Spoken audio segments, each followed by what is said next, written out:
বাংলাদেশের প্রখ্যাত আলেম, আমাদের সকলের বাড়িতে বাড়িতে যার ক্যাসেট আলহামদুলিল্লাহ চলে, খুব বড় আলেম, ওনার নাম হচ্ছে আব্দুর রাজ্জাক বিন ইউসুফ হাফিজাহুল্লাহ, তাই না? খুব বড় মাপের আলেম আলহামদুলিল্লাহ। আমিও ওনার বক্তব্য শুনি এবং আমিও একজন বড় ফ্যান। যাই হোক, তা উনি বক্তব্যের মাঝখানে একটা ফতোয়া দিচ্ছেন, জুম্মার দিনে দ্বিতীয় আজান দুইবার মসজিদে আজান দেওয়া বেদাত। বেদাত আমার বাপও বলবে বেদাত, তো 14 গোষ্ঠী বেদাত। এইভাবেই দেখবেন বলছে কথাটা, বলছে না? বলছে। আর আমাদের ভারতবর্ষের বাঙালিদের সব থেকে বড় এই মুহূর্তে আলেম আমার চোখে, আপনার চোখে আরো বড় থাকতে পারে, আমি বলেছি বাঙালি, তিনি হচ্ছেন মতিউর রহমান মাদানী হাফেজাহুল্লাহ। আপনাদের মালদা জেলারই মানুষ, এখানকারই মানুষ, ওই তো দাম্মামে এখন দায়ীর কাজ করছেন। উনি আবার ফতোয়া দিচ্ছেন যে দুটো আজান জুম্মার দিনে প্রয়োজনে দিতে পারে, বেদাত বলা যাবে না। ভালো করে বুঝবেন। তাহলে আমি তো 2-4 পতা মৌলভী সাহেব পড়া লোক, আমি তবু 2-4 পতা পড়েছি, আপনি তো মাদ্রাসা দরজাতেই যাননি, তাই তো? তাহলে আমার মতো লোক 2-4 পতা পড়া লোক যদি দুজনের আলেমের যদি দ্বিধাদ্বন্দ্ব বেঁধে যায়, তা আপনার মাথাতে কি হবে? কার কথা শুনি, ঘোনার ডিম, তার থেকে নামাজ না পড়াই ভালো। আরে বাস্তব যেটা সেটা বলছি। ওই কালকে ইয়াসিন একরকম বলে গেল, আজকে মমতাজুল একরকম, ওই মতিউর রহমান মাদানী একরকম, ওই আব্দুর রাজ্জাক বিন ইউসুফ একরকম, ওই অমুক সাহেব একরকম। তা কারটা শুনবো আর কোনটাই বা সঠিক? আমাদের মনে হচ্ছে কি হচ্ছে না? হচ্ছে। হয়তো বড় বড় আলেম বলে আমরা বলতে পারছি না, কিন্তু হচ্ছে বাস্তব মনে। মতিউর রহমান মাদানী সাহেব বলছেন যে হযরত উসমানের থেকে সহিহ রওয়ায়াতে প্রমাণ আছে, প্রয়োজন যদি কোথাও হয় দুটো আজান দিতে পারে, এতে বেদাত বলা যাবে না। তবে প্রয়োজন নেই, দিতে হবে না, ওটা আলাদা বিষয়। বেদাত কেন বলবে? এইরকম একটা ফতোয়া। বাংলাদেশের আব্দুর রাজ্জাক বিন ইউসুফ ফতোয়া দিচ্ছেন Coca Cola, Thums Up, Mirinda, ফেরিন্ডা, 7 আপ, স্প্রাইট, যত যা আছে সব হারাম, 14 গোষ্ঠী হারাম। ভালো করে বুঝবেন। মতিউর রহমান মাদানী সাহেব বলছেন কেন হারাম হতে যাবে? ওটা খেলে তো কারোর মাথায় চক্কর লাগে না? লাগে তো, ওটা হারাম নয়। দুজনাই কিন্তু সহিহ আকীদার আলেম, না একজনে বেদাতি, একজন সহিহ আকীদা। কোনটা বললাম? দুজনে সঠিক না? দুজনে আহলে হাদিস আলেম নয়? দুজনাই। উনি ওই দেশে আহলে হাদিস আন্দোলন করছেন, আর উনি সোশ্যাল মিডিয়ার মাধ্যমে আন্দোলন চালিয়ে যাচ্ছেন সঠিক হাদিস কোরআনের, তাই না? তাহলে আমরা কার কথা শুনবো? এটা একটা বিশাল ব্যাপার, কিছুই নয়। কারুর কথা আপনাকে শোনা লাগবে না। আপনি এই একটা বাংলা কোরআন মাজিদ বাড়িতে রাখুন, বুখারী, মুসলিম, আবু দাউদ সব বাংলায় বার হয়ে গেছে, অ্যাকসেপ্ট করে বাংলায় কিনে পড়ুন। তারপরে যদি বুঝতে না পারেন, তারপরে আপনি অন্য কোনো আলেমদের শরণাপন্ন হবেন, তাতে কোনো সমস্যা হবে না। আর আপনি শুধু সোশ্যাল মিডিয়াতে অমুক হুজুর তমুক হুজুর এটা ওটা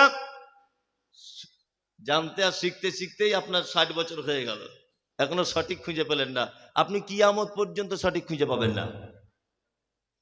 একটা জলসাতে 100 কুইন্টাল বাদাম বিক্রি হচ্ছে, অথচ বইয়ের দোকানদার বই বিক্রি করছে, 10 টাকা বউনি হয় না। এই জাতি কোশ্চিন কালে পরিত্রাণ পাবে? পাবে না। পড়াশুনো করুন। আল্লাহ তাআলা বলছেন হুদাল লিন্নাস, এটা পাঠিয়েছি আমি, খেলনা নয়। এর থেকে তোমার যাবতীয় জিনিসের হেদায়েত, যা কিছু চাওয়া পাওয়া সমস্ত কিছু এর ভিতরে রয়েছে। কি বললাম বুঝলেন? আমরা শুধু শুনবো না, পড়াশুনো করার একটু চেষ্টা করবো ইনশাআল্লাহ। চলুন আমি পবিত্র আল কোরআনের আয়াতের একটা একটা করে ব্যাখ্যা বিশ্লেষণ করার চেষ্টা করছি। সর্বপ্রথম বলে দিই, সূরাটি অবতীর্ণ হয়েছে মক্কাতে। কোথায়? মক্কা। তাফসীর যারা করেছেন, মুফাসসির গণদের মতামত যে এই সূরাটির 46 এবং 48 নাম্বার এই দুটি আয়াত শুধুমাত্র মদিনাতে অবতীর্ণ হয়েছে বলে একটা মতামত পাওয়া যায়। আল আরাফ বলা হয় জান্নাত আর জাহান্নামের মাঝখানে একটা প্রাচীর রয়েছে, বিশাল উঁচু, এই প্রাচীরকে বলা হয় আরাফ। আর উরফুন, এটা এক বচন, এর বহু বচন হচ্ছে আরাফ। যেমন আরাফ মানে হচ্ছে উঁচু স্থান, কোন একটা উঁচু স্থান। যেমন আরবিকে যাদের জ্ঞান আছে আপনারা জানেন যে মোরগের মাথাতে ফুল হয়, ফুল হয় না? ওটা আরবিতে কি বলে? উরফুদ্দিক। ফুলটা কোথায় হয়? মোরগের পেটে না মাথাতে? উপরে হয়। এই উরফুদ্দিক মানে একেবারে মোরগের উচ্চ স্থানে ফুলটা অবস্থান করছে, তাই উরফ বা আরব মানে উচ্চ স্থান।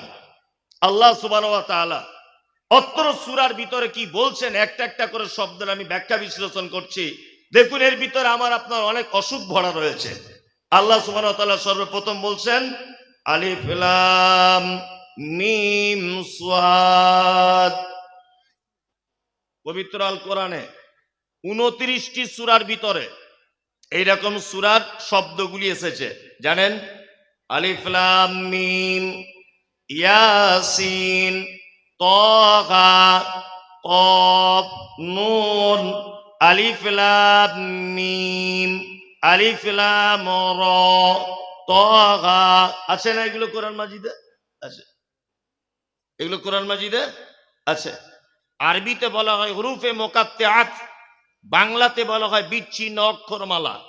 এর কোন রকমের জ্ঞান আমি মুমতাজুল ইসলাম আমার কাছে নেই, সাহাবীদের কাছে ছিল না, আর আল্লাহ নবী সাল্লাল্লাহু আলাইহি ওয়াসাল্লাম তিনিও বলতেন না এই ব্যাপারে যে এইগুলোর মানে মতলব কি, আর সাহাবীরা জিজ্ঞাসা করতেন না। দেখুন সাহাবীদের চরিত্র কেমন। আল্লাহ রসুল বলেননি, সাহাবীরা জিজ্ঞাসাও করেনি। আর আমাদের তো প্রশ্ন শেষ নাই। এই এক সপ্তাহ আগে নদিয়াতে না কোথায় একটা প্রোগ্রাম করছি, তো একজন প্রশ্ন লিখে বলছে, হুজুর আপনারা তো বলেন যে কাঁধে দুজন ফেরেশতা থাকে, তো আমার জানতে খুব ইচ্ছা হয় ওই ফেরেশতার খাতা দুটো কোথায় থাকে। আচ্ছা বলুন, এটা কি ওর জানা কোনো লাভ হলো? ওর এটা প্রশ্নের মধ্যে পড়ে? পড়ে না। উটের গোস্ত খেলে অজু ভেঙে যায়, জানা আছে? হ্যাঁ, প্রায় জায়গাতে প্রশ্ন, কেন অজু ভেঙে যাবে? আরে পাগল, কেন এটা তোমার জিজ্ঞেস করে প্রশ্ন আসছে কেন? এটার নামই তো ঈমান। তুমি বিশ্বাস করে নাও মুহাম্মদ সাল্লাল্লাহু আলাইহি ওয়াসাল্লাম বলেছেন তাই। সাহাবীদের চরিত্র ছিল এটা, বেশি প্রশ্ন নয়। আল্লাহ রাসূল যেটা বলতেন সাহাবীরা অন্ধের মতো বিশ্বাস করে নিতেন, এটার নাম ঈমান। আর আপনি একটা জিনিস জানলেন, সেইটা জানার পরে হাজার প্রশ্ন, এক পর্যায়ে এমন পরিস্থিতিতে আপনি পৌঁছে গেলেন যে আপনার ঈমানই টিকে থাকা মুশকিল, প্রশ্ন করতে করতে।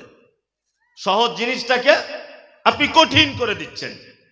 চলুন, আল্লাহ সুবহানাহু ওয়া তাআলা বলছেন কিতাবুন, এটি একটি কিতাব, উনজিলা ইলাইকা, যেটা আপনার উপরে অবতীর্ণ করা হয়েছে। কিতাব এসেছে কার উপরে? মুহাম্মদ সাল্লাল্লাহু আলাইহি ওয়াসাল্লামের উপর, তাই না? আল্লাহ তাআলা বলছেন ফালা ইয়াকুন ফি সাদরিকা হারাজুম মিনহু লিতুনজিরা বিহি ওয়া যিকরা লিল মুমিনিন। কিতাবটা আপনাকে দিয়েছি এমনি যা তা করতে নয়, এইটা দিয়ে আপনি মানুষকে সতর্ক করবেন জাহান্নাম থেকে। দুই নম্বর, এই কিতাব মানুষের কাছে পৌঁছানোর জন্য আপনার মনে যেন কোনো সংকীর্ণতা, কোনো ভয়, কোনো রকমের সংকোচিত কোনো জিনিস আপনার অন্তরে যেন ধোঁকা না দেয়। আপনি দ্বিধাহীন চিত্তে মানুষের কাছে কোরআনের দাওয়াত দিয়ে দেন, কোনো সমস্যা নেই। আর যিকরা লিল মুমিনিন, আর নিশ্চয়ই মুমিনদের জন্য রয়েছে এতে মারাত্মক বড় উপদেশ। এবং মুমিনদের এর কারণে স্মরণ করবে কাকে?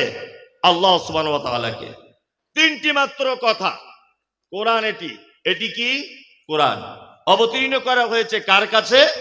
মুহাম্মদ সাল্লাল্লাহু আলাইহি ওয়াসাল্লামের কাছে, তাই না? তারপরে কি বলা হচ্ছে? যে আপনি এর মাধ্যমে মানুষকে উপদেশ দিন। তারপর কি বলা হচ্ছে?